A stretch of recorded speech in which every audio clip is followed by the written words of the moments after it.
Autor: Nilson Araújo de Souza. Título: Economia Brasileira Contemporânea. Subtítulo: De Getúlio a Lula. Edição: segunda edição ampliada. Local: São Paulo. Editora: Atlas. Ano: 2008. Páginas: 145 a 165. Página 145. Título: Capítulo 7. A adesão ao Fundo Monetário Internacional e as décadas perdidas. A vitória do grupo de Geisel sobre a linha dura e a oposição, no processo de escolha de seu sucessor, não foi uma vitória completa. Para reunir o apoio necessário à escolha do novo presidente, teve que fazer tantas concessões que terminou por optar por um nome, o do general João Batista Figueiredo, ex-chefe do Serviço Nacional de Informações, SNI, que não estava inteiramente comprometido com seu projeto, sobretudo o econômico, condensado no segundo PND, que, como vimos no capítulo anterior, visava ao desenvolvimento autônomo do país. Início quadro. Foi assim que, diante das primeiras dificuldades, seu governo terminou optando por um caminho oposto ao trilhado pelo segundo PND. Adotou o caminho do ajuste estrutural, isto é, o caminho do aumento da subordinação externa da economia, que levou a uma violenta recessão de fins de 1980 ao começo de 1984 e inaugurou um longo período de estagnação da economia nacional, hoje conhecido como o período das décadas perdidas. Fim quadro. Título: Crise mundial, choque de juros e de relações de troca. O general Figueiredo assumiu num momento em que a economia brasileira estava em franco processo de aceleração, promovido pelos investimentos públicos implementados no final do governo Geisel. O PIB cresceu 6% em 1978, 6,4% em 1979 e 8% em 1980. Página 146. Mas, ao mesmo tempo, o cenário internacional tornava-se mais adverso. Em fins de 1979, apareciam os primeiros sinais de uma nova recessão mundial, que duraria até 1982. E, como sempre, as corporações dos países centrais tentaram mais uma vez descarregar o peso de sua crise sobre os países mais débeis. E usaram para isso os mecanismos costumeiros. De 1978 em diante, a taxa de juros internacional não parou de crescer. Ver tabela 7.1. Como consequência, o pagamento de juros pelo Brasil aumentou de $2,7 bilhões no primeiro ano para $10,5 bilhões no último. Nota 1. Lopes, Francisco L. A crise do endividamento externo. Alguns números e suas consequências. Em Arida, Pécio, Organização. Dívida externa, recessão e ajuste estrutural. O Brasil diante da crise. Segunda edição, Rio de Janeiro. Paz e Terra, 1983, página 99. Fim da nota. Título: Tabela 7.1. Taxa de juros paga pela dívida externa brasileira, %, 1978, 82. Início tabela. Ano: 1978. Taxa de juros: 10,9. Ano: 1979. Taxa de juros: 13,3. Ano: 1980. Taxa de juros: 15,5. Ano: 1981. Taxa de juros: 19,6. Ano: 1982. Taxa de juros: 19,5. Fim tabela. Legenda tabela. Fonte: Lopes, Francisco L. A crise do endividamento externo. Alguns números e suas consequências em Arida, Pécio, Organização. Dívida externa, recessão e ajuste estrutural. O Brasil diante da crise. Segunda edição, Rio de Janeiro. Paz e Terra, 1983, página 99. Fim legenda. As relações de troca do Brasil com o resto do mundo, que haviam atingido seu ponto máximo em 1977, índice 100 daí em diante começaram a despencar, chegando a um índice de 54 em 1982, indicando uma queda de 46% no período. Nota 2. Peláez, Carlos Manuel. O Cruzado e o Astral. São Paulo, Atlas, 1986, página 46, tabela 4. Fim da nota. Isso ocorreu não apenas em função da elevação do preço do petróleo, como se costuma noticiar, mas também porque os países centrais conseguiram impor o aumento dos preços de seus produtos numa proporção muito superior ao dos produtos exportados pela periferia.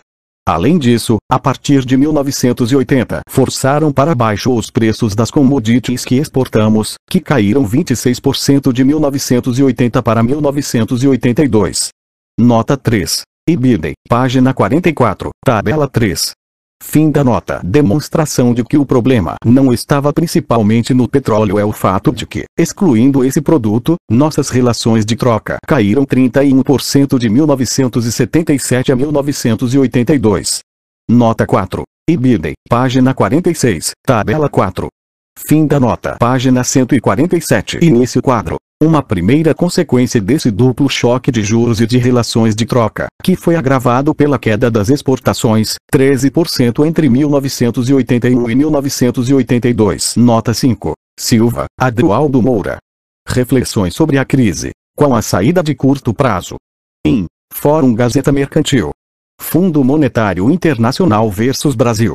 São Paulo. Gazeta Mercantil S.A. Editora Jornalística, novembro 1983, página 148. Fim de nota. Provocada pela recessão mundial, foi o violento aumento do déficit em conta corrente do balanço de pagamentos, que pulou de 6,9 bilhões de dólares em 1978 para 16,3 bilhões de dólares em 1982. Nota 6. Pelages, Opera e Citato, página 56, tabela 10. Fim da nota. Isso sem contar a amortização de dívida, que subiu de 5,4 bilhões de dólares para 8,2 bilhões de dólares no mesmo período. Nota 7. Ibidem, página 40, tabela 1. Fim da nota. Os encargos da dívida, que representavam 64% das exportações no primeiro ano, subiram para 97% no último. Nota 8. Ibidem. Fim da nota. Fim quadro. O violento crescimento que a dívida externa experimentou no período, ver tabela 7.2, não se deveu, portanto, à necessidade de financiamento interno, mas tão somente à exigência de cobertura desse crescente déficit nas contas externas provocado pela política dos países centrais, que elevou os juros e baixou nossos termos de troca. Foi por isso que o então deputado federal, banqueiro e dono do jornal Gazeta Mercantil, Herbert Levy, demonstrou em discurso na Câmara Federal que, se os juros internacionais e os termos de troca houvessem permanecido iguais aos de 1978, a dívida externa de 1982 não passaria da metade do montante que havia atingido. Título: tabela 7.2, dívida externa brasileira, em bilhões de dólares, 1977, 83. Início tabela. Ano: 1977. Dívida bruta: 32,0. Dívida líquida: 17,2. Ano: 1978. Dívida bruta: 43,5. Dívida líquida: 19,4. Ano: 1979. Dívida bruta: 49,9. Dívida líquida: 24,8. Ano: 1980. Dívida bruta: 53,8. Dívida líquida: 31,6. Ano: 1981. Dívida bruta: 61,4. Dívida líquida: 40,2. Ano: 1982. Dívida bruta: 69,7. Dívida líquida: 46,9. Ano: 1983. Dívida bruta: 81,3. Dívida líquida: 65,7. Fim tabela. Legenda tabela. A dívida líquida equivale à dívida bruta menos as reservas cambiais. Fonte: Batista Jr. Paulo Nogueira. International Financial Flows to Brasil since the late 1960s. Analysis of Debt Expansions and Payment Problems. World Bank Discussion Papers, número 7, Washington, D.C., World Bank, Março 1987. Fim legenda. Com o agravamento da crise mundial, reapareciam na virada dos anos de 1970 para os de 1980, de maneira aguçada, os problemas que haviam levado ao esgotamento, em meados da década de 1970, do padrão dependente de desenvolvimento da economia brasileira.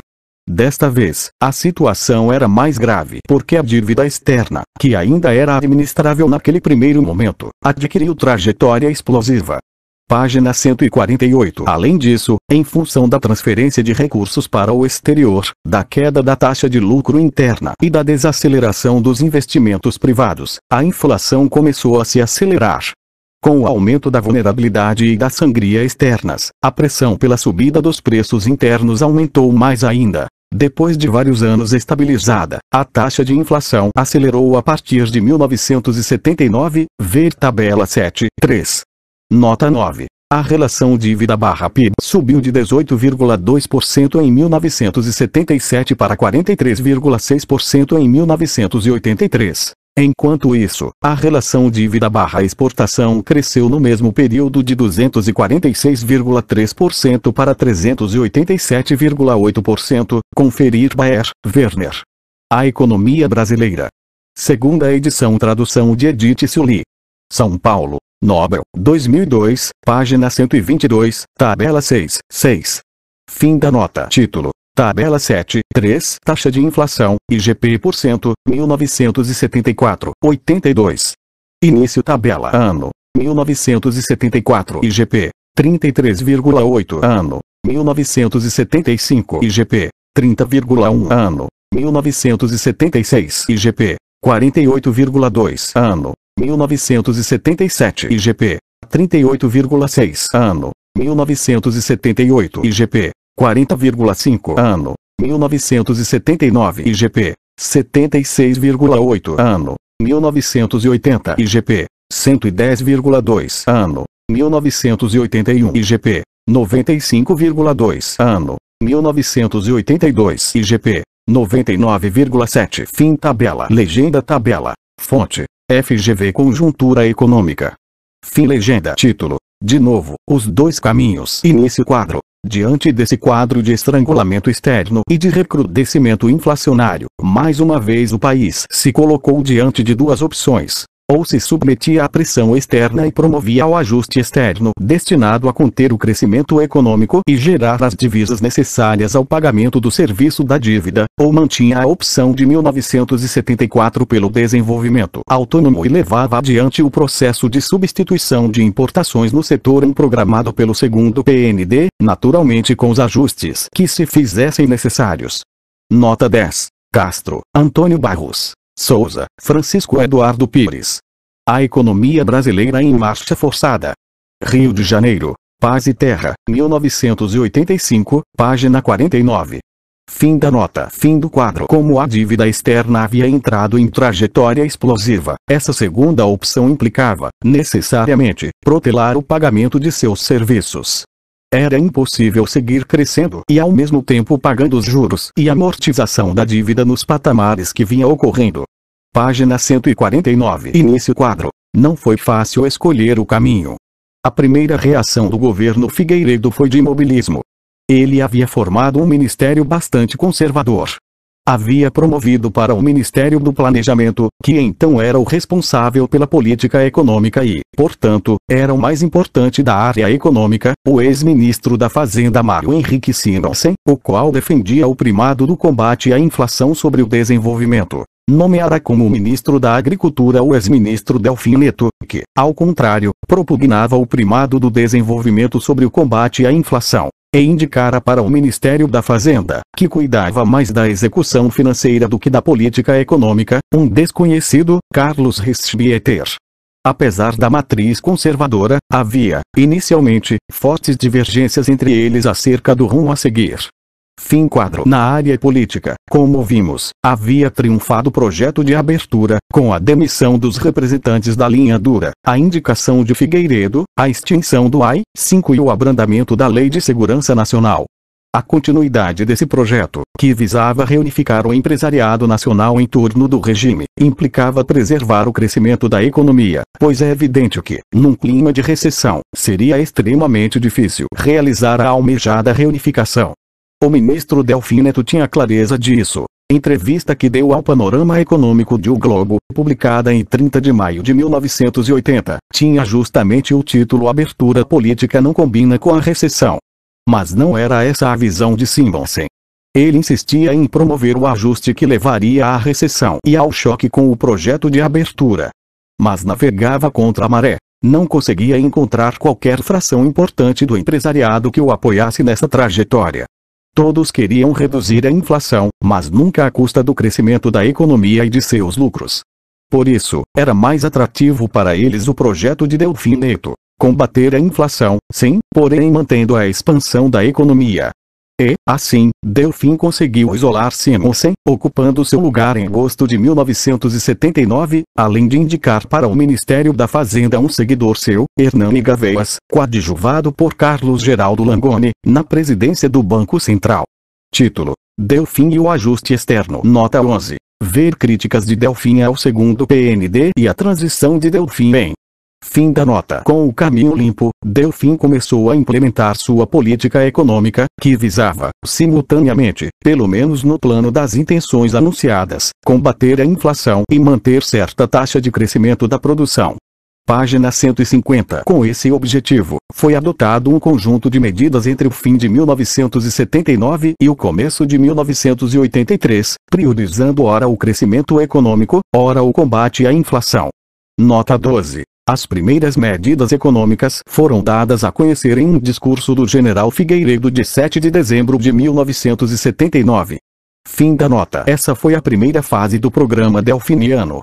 Nesse período, entre as medidas destinadas a garantir a continuidade da expansão econômica, podem-se destacar as seguintes: desvalorização cambial de 30% com vistas a estimular as exportações. Redução do imposto de renda sobre remessas de lucros para o exterior de 12,5% para 1,5%, objetivando estimular a entrada de capital estrangeiro. Criação de um imposto sobre as exportações agrícolas beneficiadas pela desvalorização cambial a fim de transferir esses recursos para outros setores. Maiores facilidades de crédito para a compra de bens de consumo duráveis. Ampliação do crédito para a capitalização das empresas. Implementação de um programa de reativação da construção civil. Maiores estímulos creditícios à agricultura. Maiores incentivos à exportação. Redução dos custos financeiros para o financiamento de bens de consumo duráveis. Redução do IOF e liberação do limite de crédito. Supostamente garantida a expansão da economia, veio o arsenal de medidas de combate à inflação, no fundamental extraídas do receituário monetarista ortodoxo. O diagnóstico era o de que a inflação era provocada pela pressão de demanda sobre a oferta.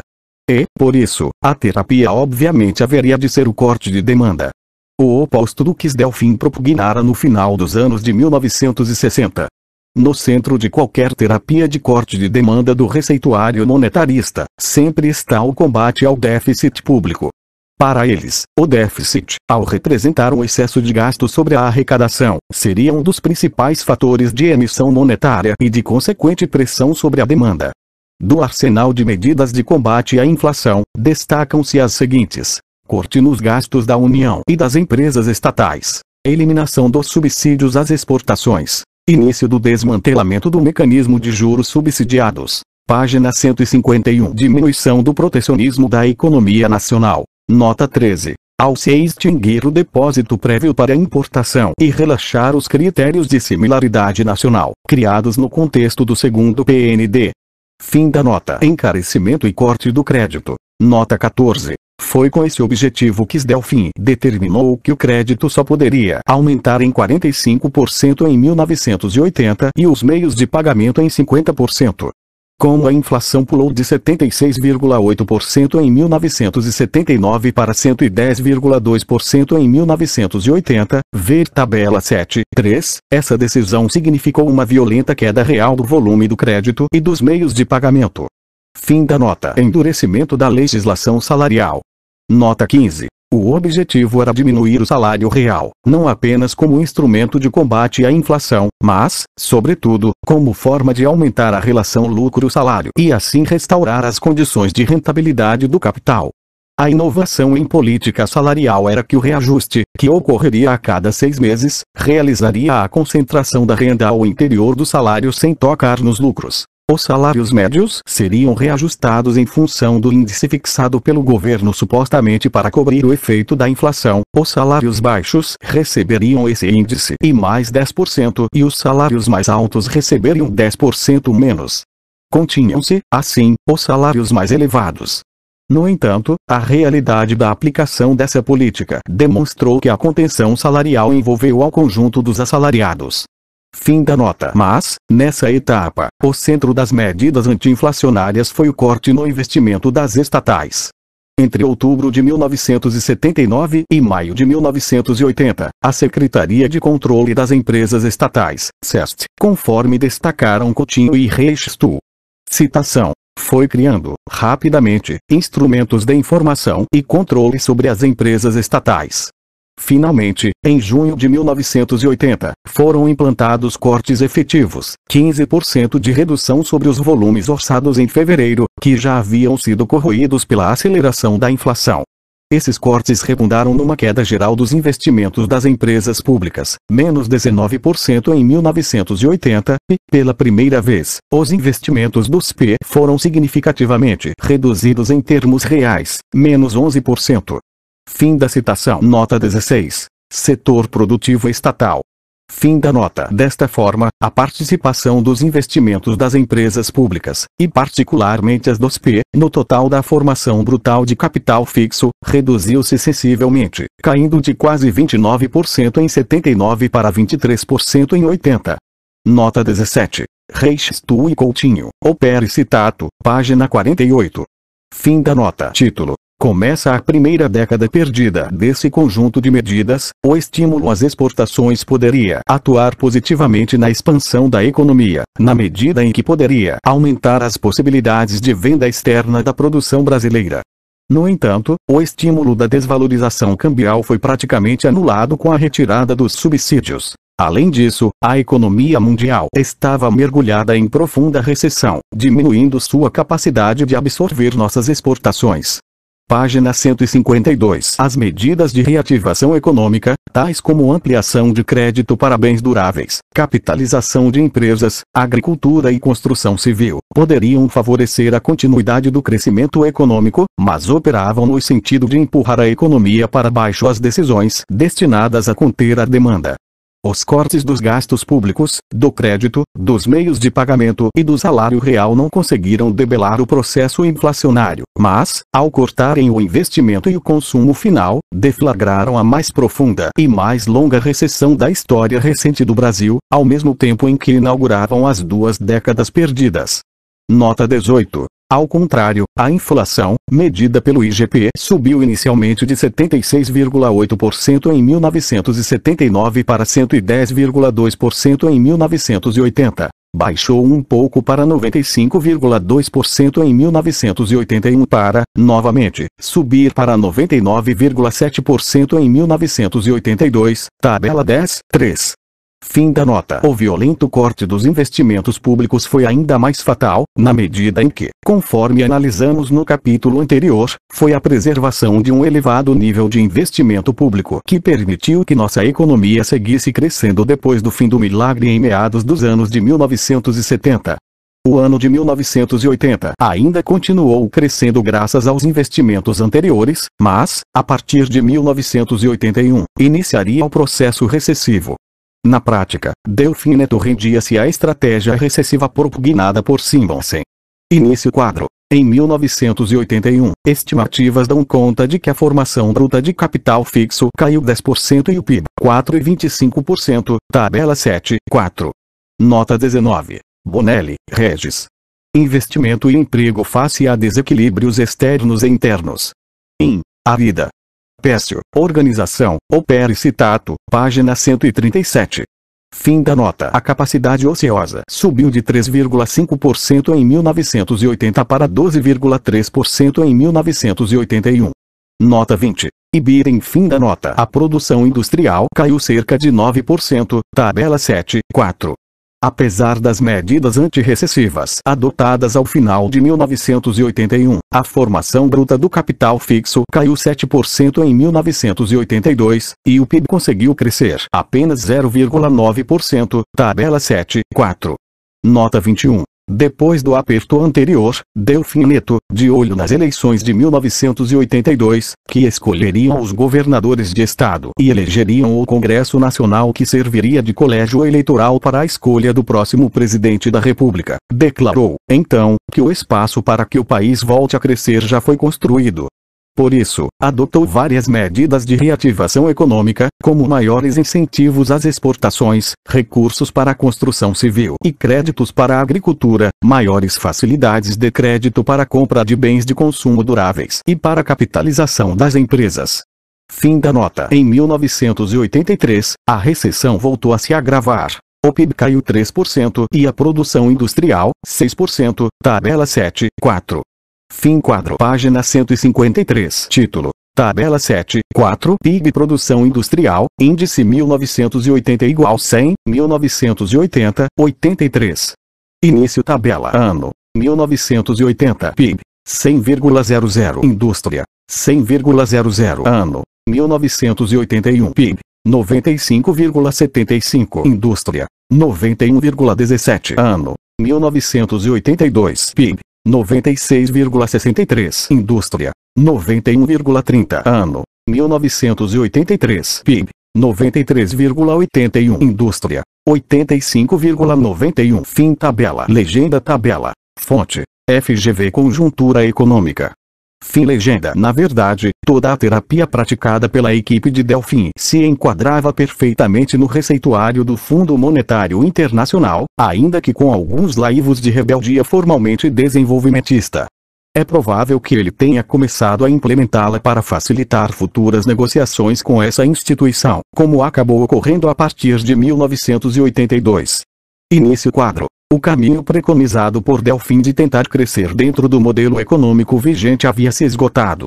Isso talvez explique sua aparente contradição. Ao mesmo tempo em que prometia crescimento, promovia a recessão.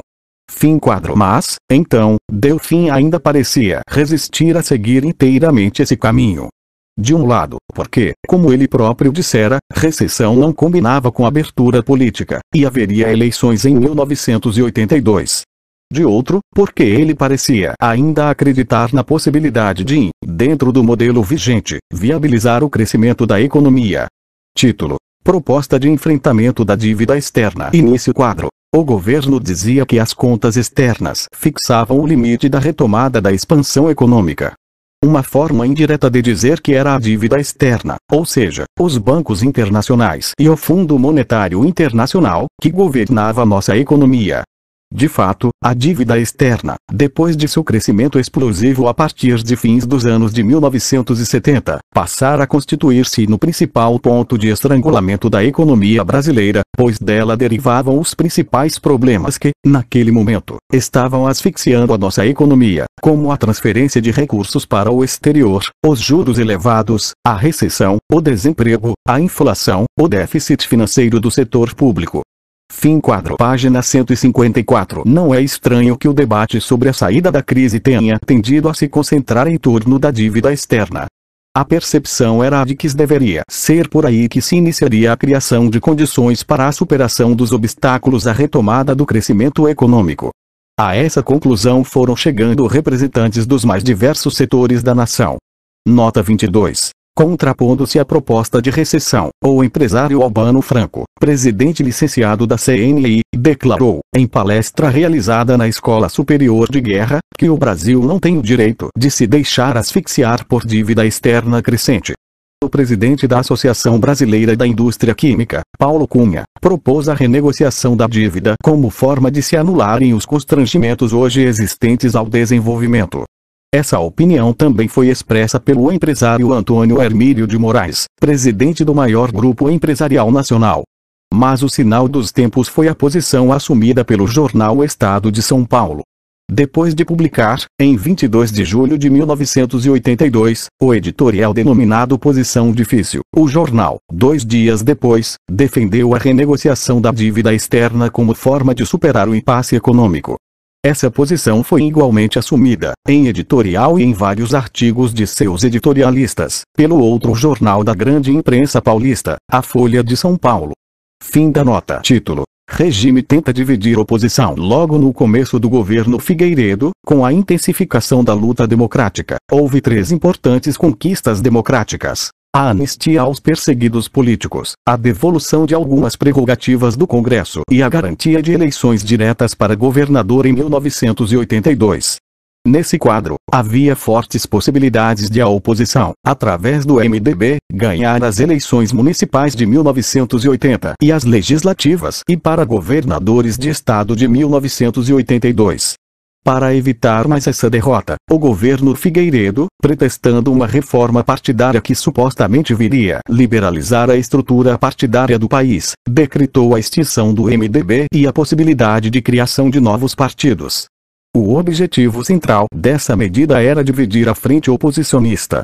O segundo golpe, sob a alegação de que não haveria tempo hábil para os partidos organizarem-se, foi a suspensão das eleições municipais de 1980.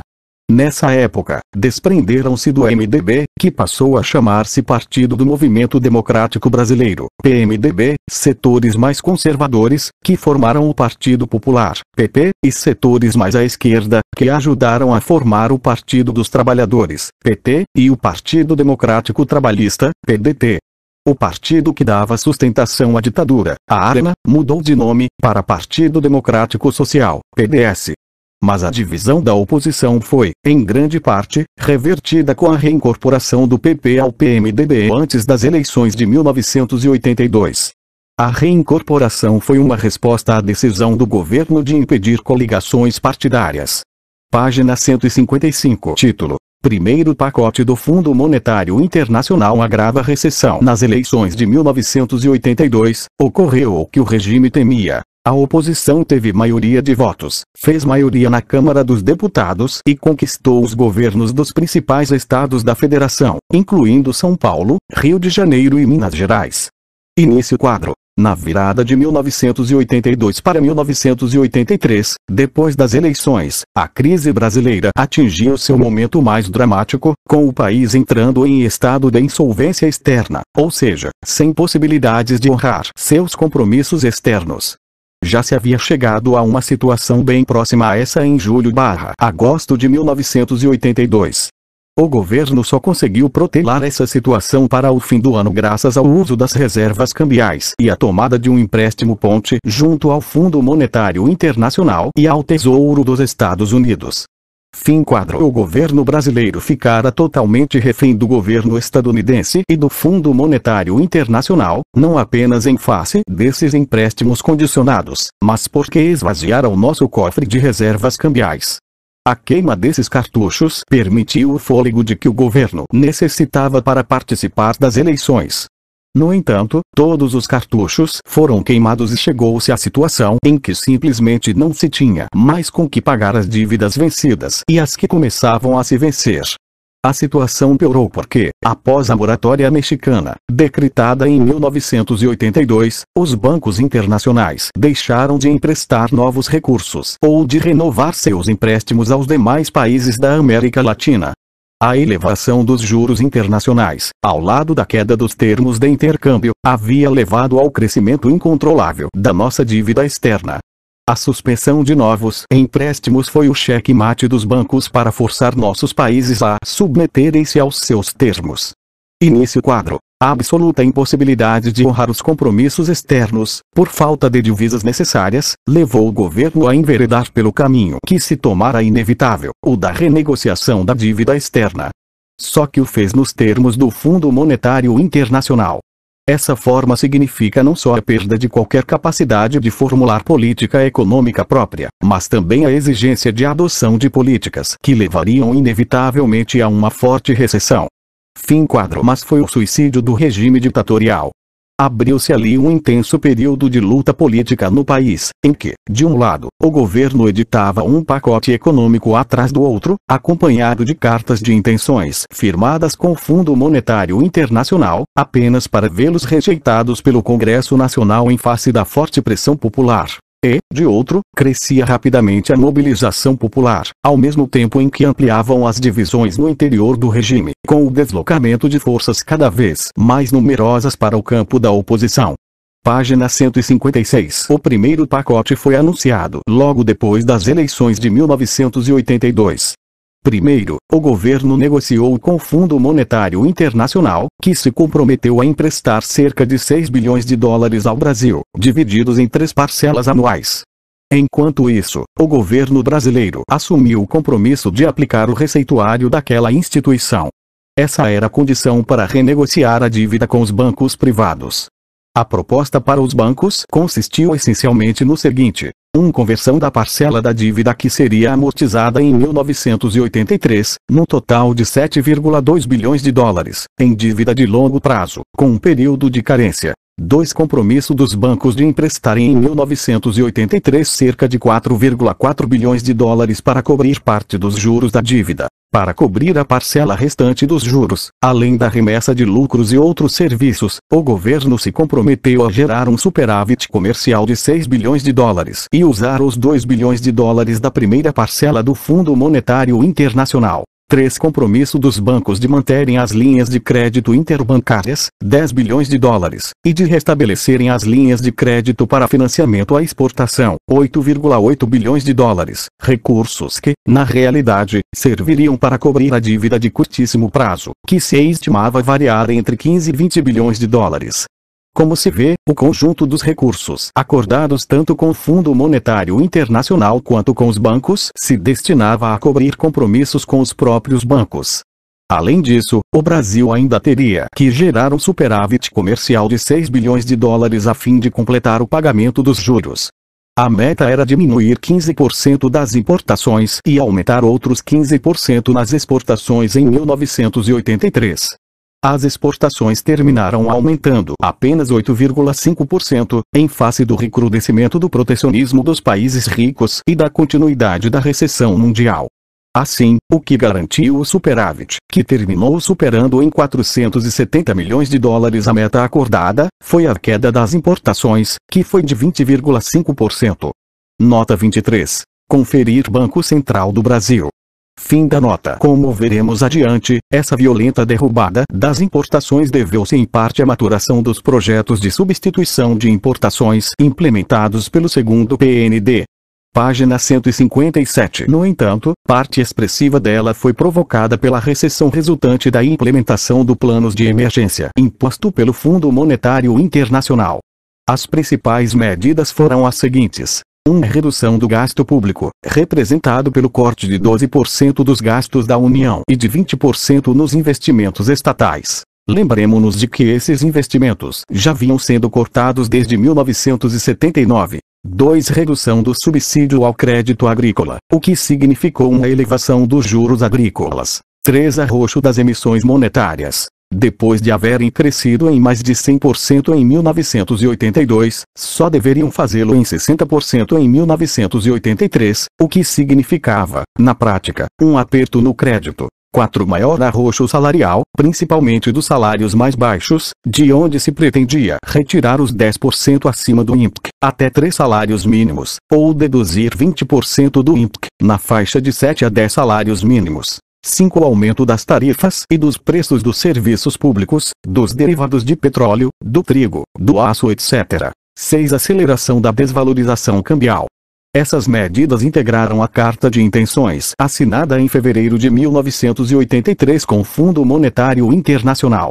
O arroxo fiscal, monetário, creditício e salarial, deflagrado por esse primeiro pacote, empurrou a economia para baixo. A taxa de lucro das empresas caiu de 1982 para 1983, o PIB teve uma queda de 3% em 1983, tabela 7.4, e a produção industrial, de 5,7%. Nota 24. Pelo levantamento da publicação Melhores e Maiores, a rentabilidade sobre o patrimônio das 500 maiores empresas caiu de 9,8% em 1982 para 7,7% em 1983. Conferir exame, Melhores e Maiores, junho. 1999, página 12.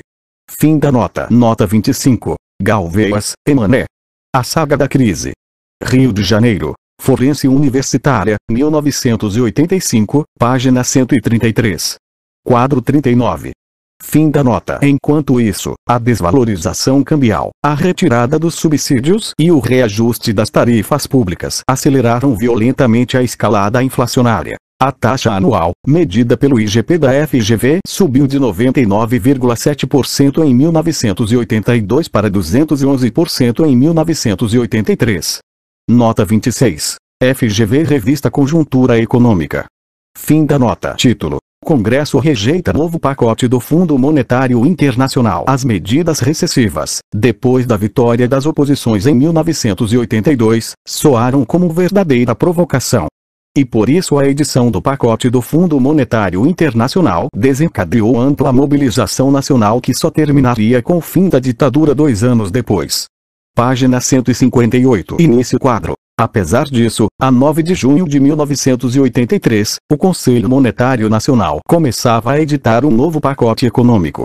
Alegando que o governo brasileiro não estava executando, na profundidade necessária, as medidas impostas no Acordo de Fevereiro, o Fundo Monetário Internacional determinou, como condição para preservar sua ajuda e aval, a implementação de ampla política de combate ao déficit público, que ele responsabilizava pelo recrudescimento da inflação.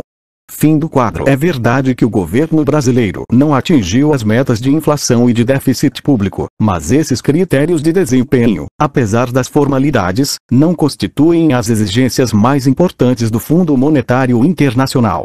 O que interessava a essa instituição era a criação de condições, isto é, a geração de superávit comercial, necessárias ao pagamento dos juros aos bancos internacionais.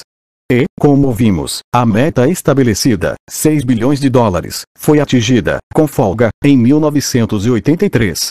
Mas como os bancos não vinham cumprindo sua parte, o governo começou a atrasar os pagamentos externos a partir de março, ingressando, na prática, em regime de moratória. Como o Fundo Monetário Internacional e os bancos suspenderam a segunda parcela dos recursos contratados, que seria entregue em maio, os atrasos se elevaram mais ainda.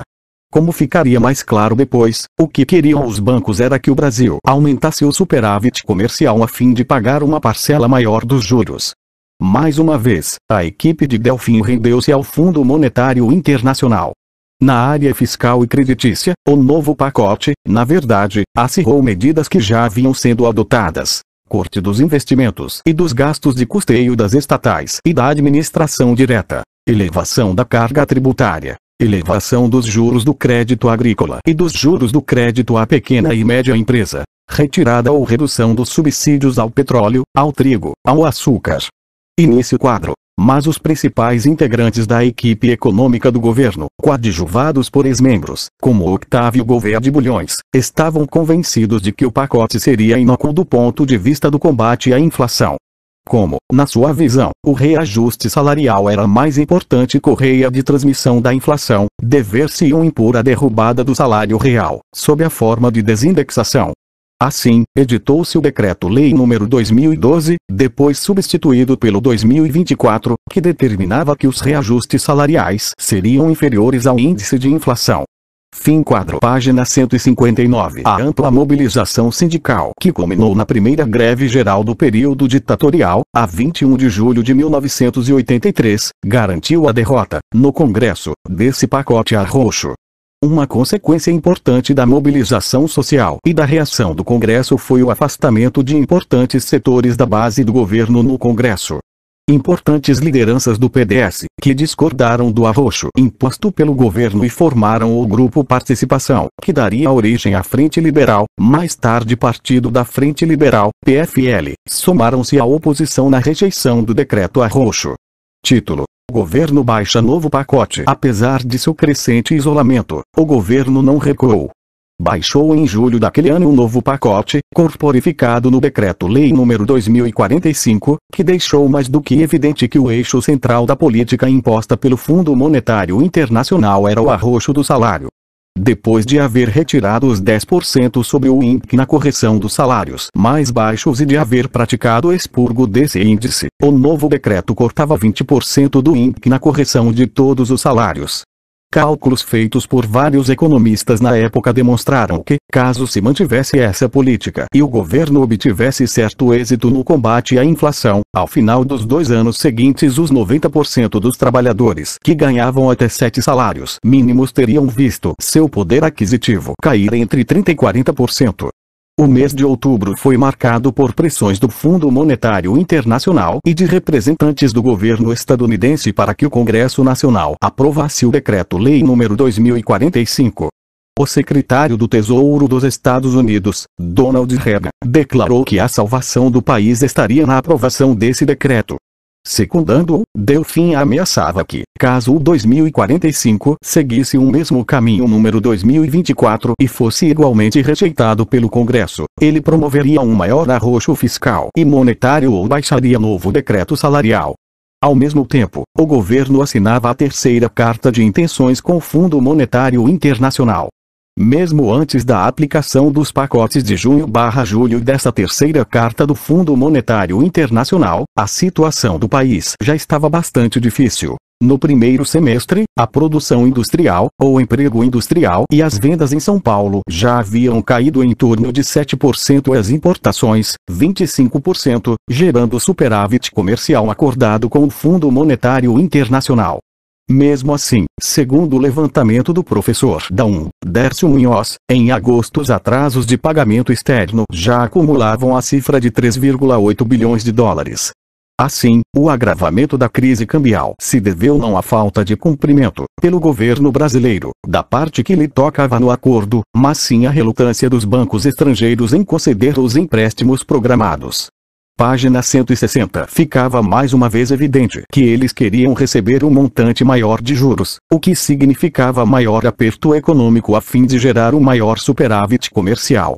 E foi essa a meta principal da nova carta ao Fundo Monetário Internacional. A meta de superávit comercial, que em 1983 havia sido de 6 bilhões de dólares, foi elevada para 9 bilhões de dólares em 1984.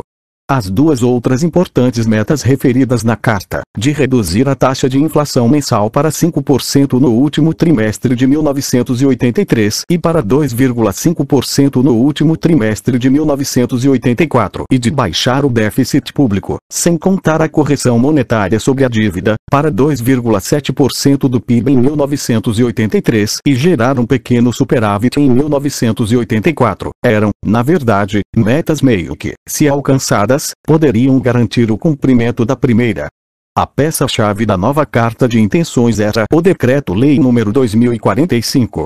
Mas ela previa novos apertos, além dos adotados no meio do ano, nas áreas fiscal e monetária. Nas estatais, além de novos cortes nos gastos de custeio, previa-se que um grande corte nos investimentos é inevitável. A CEST programou uma redução real de 16,5% desses investimentos em 1984, depois de haverem baixado 24% em 1983. O facão voltou a baixar também nos subsídios, particularmente do trigo, onde seriam eliminados até junho de 1984. Estava previsto um grande aperto monetário e creditício, com a fixação do limite de expansão do estoque de dinheiro à disposição do público em 90% para 1983, quando a previsão mais otimista, do próprio governo, para a taxa de inflação situava-se em torno de 170%. Isso provocaria escassez de crédito e novo estouro nos juros. Nota 27. Medida pelo IGPD da FGY acabou sendo de 211% em 1983 e 223,8% em 1984. Conferir FGV Revista Conjuntura Econômica. Fim da nota. Título: Impedir um novo Japão da América do Sul. O que interessava aos credores externos, nesse conjunto de medidas, era a criação de condições para receberem pelo menos os juros de seus empréstimos. Mas o caminho que o Fundo Monetário Internacional impôs ao Brasil visava não apenas criar um superávit comercial para servir aos bancos. Esse era o objetivo imediato.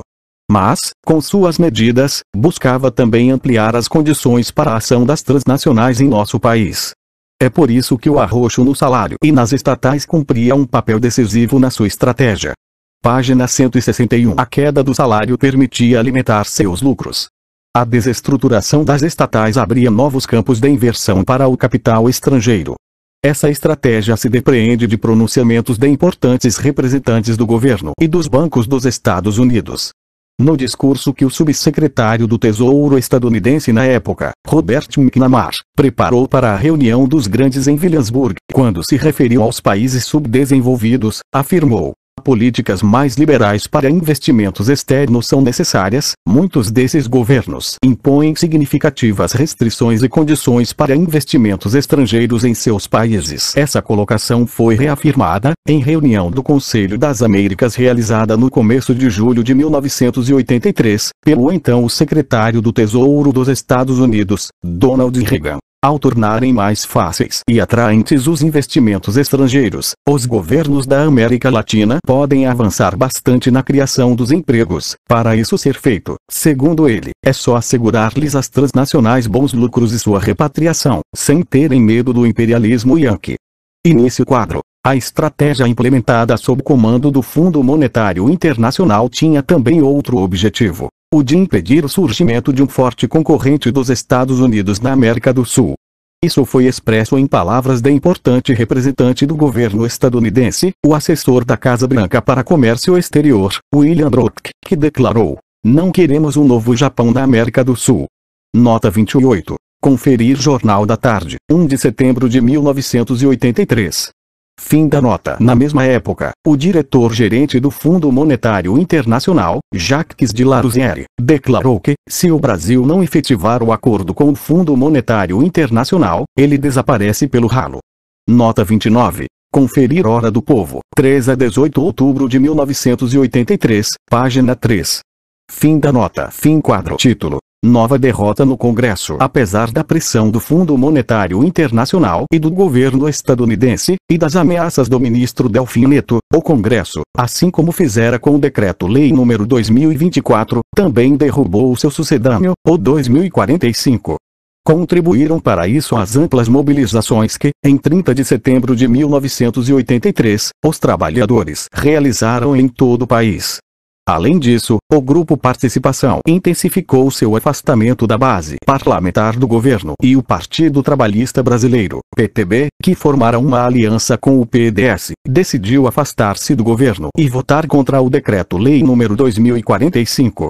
A reação do governo foi a edição de novo Decreto de Arroxo Salarial, o 2064, acompanhado de medidas de emergência. Página 162. Seguindo o exemplo do Decreto-Lei nº 2045, que incorporará outras medidas além das salariais, como o reajuste dos aluguéis e da prestação da casa própria, o Decreto-Lei nº 2064 incluiu numa mesma peça legal praticamente o conjunto do programa econômico do governo, deixando à parte apenas as medidas monetárias e de gasto público. O essencial da política econômica foi incluído no Decretão, como passou a ser conhecido Decreto-Lei nº 2064. Assim, o seu julgamento pelo Congresso e pela opinião pública era o mesmo que colocar a política econômica do governo no banco dos réus. Todos os setores sociais, dos trabalhadores aos empresários, rechaçaram o decreto. Os partidos de oposição se posicionaram contra. No partido que dava sustentação ao governo, o PDS, a rebelião do Grupo Participação impediu o Diretório Nacional de fechar a questão pela aprovação do decreto na primeira vez em que se reuniu para esse fim. Os próprios líderes do governo no Congresso e o presidente do partido estavam insatisfeitos porque o ministro Delfim Neto teria descumprido acordo quanto à formulação da tabela de reajuste salarial. Essa rebelião forçou certo recuo do governo. Substituiu o Decreto-Lei nº 2064 pelo 2065 e, além de excluir o arroxo nos aposentados, introduziu na tabela o princípio segundo o qual os salários maiores seriam reajustados em suas primeiras faixas conforme o índice correspondente aos salários enquadrados nessas faixas, portanto, sujeitos a índices mais elevados, era o chamado efeito cascata. Com isso, atenuava-se o arroxo nas faixas salariais superiores. Na verdade, com a introdução do escalonamento do reajuste de acordo com a faixa salarial e do efeito cascata, atenuava-se o arroxo sobre quase todas as faixas salariais, se comparava com o Decreto-Lei nº 2045, que impunha um corte linear de 20% do índice sobre todas as faixas salariais. Mas o essencial do decretão seguiu sendo o aperto salarial. E nesse quadro, cálculos da época demonstraram que, se prevalecessem aquelas regras, os salários sofreriam uma queda real acima de 30% ao longo dos 21 meses de vigência da tabela. O Ministério do Trabalho chegou a estimar que o resultado do arroxo previsto seria uma economia de 12% da massa salarial de 1983 para 1984. Mas cálculos mais confiáveis do economista e professor da Dércio Munhoz revelaram que essa economia seria de 21%. Fim quadro. Se viesse a ocorrer tão violenta queda da massa salarial, o já estreito mercado interno cairia ainda mais, agravando a recessão, a falência das empresas nacionais e o desemprego. Com essas medidas, e mais o corte dos gastos públicos, particularmente dos salários das estatais, pretendia-se transferir do orçamento fiscal para o monetário. Na época, ainda não haviam se integrado esses dois orçamentos, a cifra de CR 5,2 dólares trilhões, que se destinaria a pagar juros da dívida pública. Em síntese, o dinheiro extraído de trabalhadores e empresários acabaria nas mãos dos bancos e demais aplicadores em títulos públicos. Página 163. Título: Diretas já e o fim da ditadura. Alegando que havia redistribuído melhor os sacrifícios e que havia atenuado o arroxo sobre os salários, o governo terminou conseguindo aprovar o Decreto-Lei nº 2065 no Congresso, mas o fez à custa de um enorme desgaste. A partir dali, se iniciaria uma campanha nacional, a das diretas já, que daria fim ao regime ditatorial um ano depois.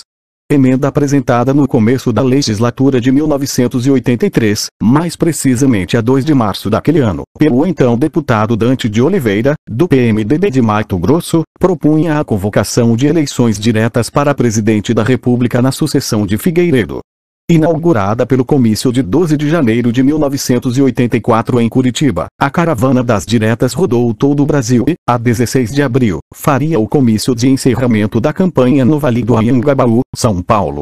A polícia militar estimou o público presente em 1,5 milhão de pessoas, mas os jornais chegaram a publicar a cifra de 2 milhões.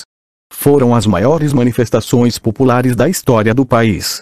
A emenda das diretas já, embora não tenha sido aprovada pelo quórum qualificado de 2/3, foi amplamente vitoriosa ao receber o apoio de 62% da Câmara Federal.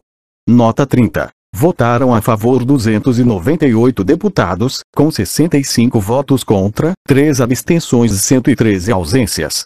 Fim da nota. Essa vitória serviu de base para que a Aliança Democrática, que se constituiu em torno do PMDB e da Frente Liberal, nota 31. A Frente Liberal fora constituída pelos membros do Grupo Participação, que se desprenderá do partido oficial. Fim da nota. Se dispusesse a disputar o governo no próprio terreno que o regime construíra para se perpetuar, o colégio eleitoral. A mobilização nacional que precedeu a decisão do colégio, nota 32. Deflagrada pelo comício de Goiânia com mais de 500 mil pessoas e encerrada, a 3 de janeiro de 1985, no Grande Comício do Recife, que ficou conhecido como o Comício dos Guararapes. A campanha de rua reuniu milhões de pessoas em Belém, João Pessoa, Maceió, São Paulo, Salvador, além de outras capitais brasileiras. Conferir Hora do Povo, 9 de janeiro de 1985, página 3. Fim da nota. Sob as bandeiras do Muda Brasil e Tancredo Presidente, garantiu a vitória, a 15 de janeiro de 1985, por cerca de 70% dos votos, aos candidatos da Aliança Democrática, Dr. Tancredo Neves e o senador José Sarney, respectivamente para presidente e vice-presidente da República. Nota 33. Dos 686 votos do colégio eleitoral, 480 foram dados a Tancredo Neves, 180 a Paulo Maluf, além de 17 abstenções e 9 ausências. Sarney renunciara à presidência do PDS por ocasião da convenção desse partido, que consagrou Paulo Maluf como candidato ao colégio eleitoral, contrapondo-se ao candidato do gosto da cúpula do governo, Mário Andreasa. Foi também a partir dessa convenção que os dissidentes do PDS romperam com esse partido para formar a Frente Liberal, que daria origem ao Partido da Frente da Liberal. Participavam desse bloco o vice-presidente da República Aureliano Chaves, José Sarney, Antônio Carlos Magalhães, Marco Maciel, o ex-ministro Hélio Beltrão e a maioria dos governadores eleitos pelo PDS, sobretudo os do Nordeste. Fim da nota. Página 164. Sarney, que renunciara à presidência do PDS para integrar a Frente Liberal, fora indicado para compor a chapa com Tancredo. Nesse processo, além de haver-se ampliado a dissidência das forças políticas que apoiavam a ditadura, configurou-se também o deslocamento da maioria das forças armadas para uma posição contra a ditadura, sob a liderança do ex-presidente Ernesto Geisel. Título: Projetos do segundo PND garantem superávit comercial antes mesmo da mudança de poder. A união e a mobilização das forças nacionais, que culminaram nas campanhas das diretas Jair de Tancredo presidente, já haviam começado a incidir na base econômica da sociedade. Já no começo do segundo quadrimestre de 1984, a economia começava a se reanimar, garantindo que ao longo do ano o PIB crescesse 4,7%. Esse crescimento foi puxado pela produção industrial, que cresceu 6%, tanto no geral quanto na indústria de transformação. E nesse quadro, isso se deveu, em grande medida, aos projetos deflagrados pelo segundo PND nas áreas de bens de capital, petróleo, metais não ferrosos, papel e celulose, produtos siderúrgicos, fertilizantes e produtos químicos. A maioria deles atingiu sua fase de maturidade de 1983 para 1984, produzindo para substituir importações ou gerar capacidade exportadora. Fim quadro. Além disso, o crescimento da mobilização sindical e política permitiu que no segundo semestre de 1984 os salários reais começassem a subir, depois da forte queda no primeiro semestre. Foi por isso que, apesar de haver caído 8,8% no primeiro semestre, a massa salarial na indústria paulista cresceu 3% ao longo de 1984 em relação a 1983. O resultado foi que a indústria de bens de consumo não duráveis, setor LIA, cresceu a tal ponto no segundo semestre que anulou a queda ocorrida no primeiro. Página 165. Certamente, o forte incremento das exportações industriais contribuiu, e muito, para essa reanimação industrial. O conjunto das exportações brasileiras cresceu 23 e 31% naquele ano, enquanto as exportações de produtos industriais o faziam a 37%. Esse aumento da capacidade exportadora fez com que a parcela exportada da produção industrial nacional aumentasse de 8% em 1982 para 15% no primeiro trimestre de 1984, segundo o Conselho de Desenvolvimento Industrial do Ministério da Indústria e do Comércio. A grande contradição é que Delfim Neto adotou uma política recessiva a fim de gerar superávit comercial e assim pagar os juros da dívida externa, mas a economia voltou a crescer em 1984 e, apesar disso, gerou um superávit bem superior ao imposto pelo Fundo Monetário Internacional e os bancos estrangeiros. O compromisso era de um saldo de 9 bilhões de dólares, mas se obtiveram 13 bilhões de dólares. O segredo dessa contradição foi descoberto por Antônio Barros de Castro e Francisco Eduardo Pires de Souza, no livro A Economia Brasileira em Marcha Forçada. Segundo eles, a expansão da capacidade produtiva resultante dos grandes programas setoriais, que começa a tomar corpo em fins dos anos 70, e prossegue nos primeiros anos desta década, viria a culminar em 1983 e 1984. Nota 34. Conferir Castro e Souza, o Pericitato, página 56. Fim da nota. Esses grandes projetos, além de realizarem a substituição de importações em várias áreas, também geraram capacidade exportadora. Segundo os autores citados, os ganhos de divisas na área de bens intermediários, que correspondem aos dólares poupados mediante substituição de importações e os adquiridos via exportações adicionais, que haviam atingido 2,7 bilhões de dólares em 1981, saltaram para 7,4 bilhões de dólares em 1984. Nota 35. EBITDA, página 58, tabela 4. Fim da nota. No caso da indústria de bens de capital, esses ganhos subiram de 1,7 bilhão de dólares em 1983 para 2,2 bilhões de dólares em 1984. Nota 36. EBITDA, página 58. Fim da nota. Isso significa que 9,6 bilhões de dólares dos 13 bilhões de dólares do saldo comercial daquele ano foram obtidos, não da política recessiva de Delfim, mas da maturação dos projetos desencadeados pelo segundo PND, isto é, ironicamente a partir da política que ele tanto condenara. Mas, no momento em que um novo governo assumiu, em março de 1985, estavam desacelerando as exportações e a produção industrial nacional. Esse processo só não se converteu em nova recessão porque, ao assumir, como veremos, o novo governo redinamizou o mercado interno, que voltou a ser a locomotiva do desenvolvimento da economia nacional.